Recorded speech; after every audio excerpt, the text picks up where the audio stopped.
Hey guys, welcome to the second episode of Ask Agnieszka. Today I'm going to answer the most common question that appeared in comments and private messages in the last week. And then you will have another week to ask more questions, different ones, and I'm going to answer in another video in about a week. So, the most common question that you've asked was about duration, about teaching duration, and about how to approach training behaviors that require any sort of duration. And basically, we have to, for me, what I see, the most important thing is to acknowledge that we do not fix behaviors. So if you have a problem with a behavior that does not have a duration, so for example, it can be a dumbbell hold, right? So your dog just grabs dumbbell and then releases it. There is a problem with adding duration, and if you add duration, there's usually some jumping or dropping the object, so it's not really clear. And we need to understand that we cannot fix it. I mean, we should not work on the errors. So if you have, for example, an object and your dog grabs it, right, in a dumbbell, and your dog grabs it and then starts to jump, and then you suddenly wait, your dog gets still, right, his jaws get still, and then you click and reinforce. So what you actually reinforced is all actually a chain of behaviors, so all the jumping and unclear grab and then some sort of duration. So don't work on something that is broken already. Think about it as this is one behavior, jumping, and what you want to do is teach another behavior. So approach it more as a new behavior you need to teach, not as the same behavior that you already have that has some unwanted parts in it.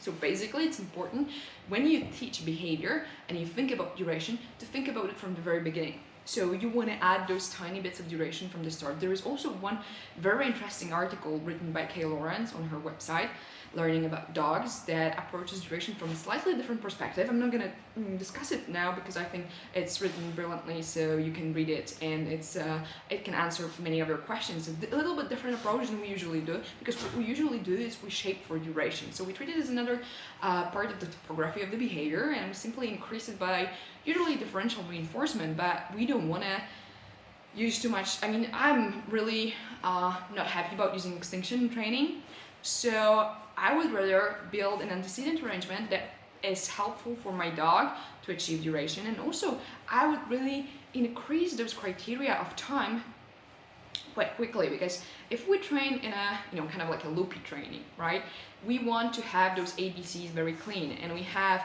behavior, we have a reinforcement pattern, and it's all very clear and it repeats itself very quickly.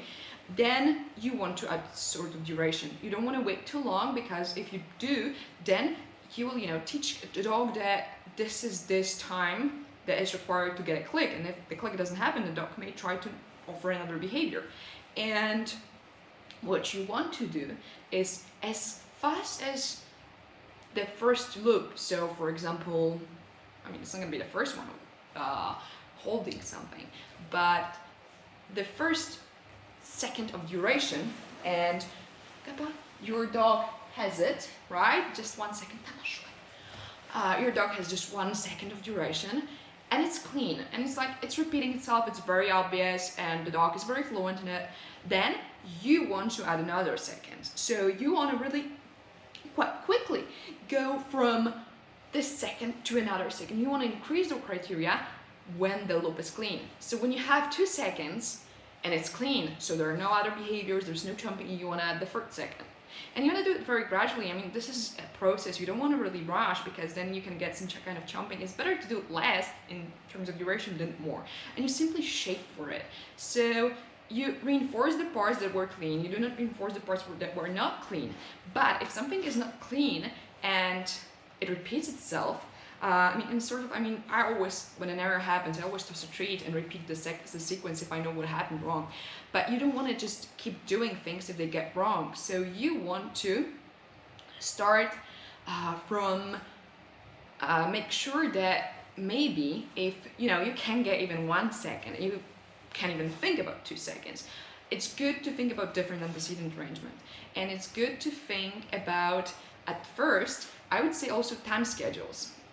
Just to it's much easier definitely if we have alert behavior than holding an object, because we can continue if your dog offers, and then because this was also a question about duration, about alert behavior and nose work. So if your dog offers unwanted behavior, so pawing, scratching or something, and you want to build the duration of a nose freeze, for example, you can start with time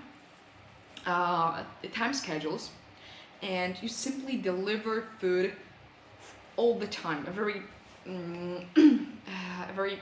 a lot of, you keep feeding your dog on source, and then you start slowly building from there. But you build a little bit of history that food happens on there, you don't need to offer any other behavior, so you're just feeding the dog on the source, and then you slowly start to withdrawing. There is no click, there's no nothing, you want to change a little bit the picture for the dog.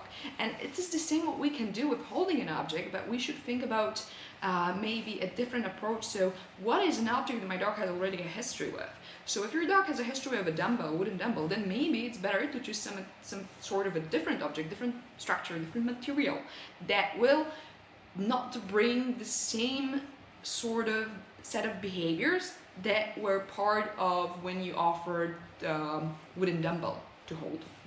So, and then start from the beginning. So if I have a dumbbell and I have a full retrieve, and my dog, I toss a dumbbell, my dog runs to dumbbell, but he jumps all the time, there is no duration, there's not a clean behavior. Just don't try to fix this one, try to teach a new one and use a different object. And I would approach from this part. So always remember that if you reinforce jumping or pawing a source, then wait for duration, then reinforce the whole thing. It's not like you just reinforced those few seconds that happened before you click. You reinforce everything that happened from the moment that your dog's nose touched the hide, or your dog's jaws were closed on the dumbbell. So it's better to start from the beginning, definitely, if you work on duration. Then consider different antecedent arrangement, time schedules at the beginning if you want to change the picture, and also think about loops. If you have a clean loop, move forward, because you don't want to stay on the same, if you think about duration, you don't want to stay on the same loop too long, because you will have it as a, the animals learn really quickly that it's 2 seconds and then you click. So if you don't click and you were clicking for half a year for those 2 seconds, then you may have a problem, because your dog considers this a integral part of the behavior, and you don't really want that, because you want to increase the duration. So start thinking about this from the beginning, and and plan for it. Okay guys, thanks so much, and I hope it helped at least a little bit. And now you have a week to ask more questions, different ones, whatever you want, and I will pick the ones that were most common and answer you. So the same as this week, just write me messages, emails, or write in the comments your question. Thanks so much, and see you next week.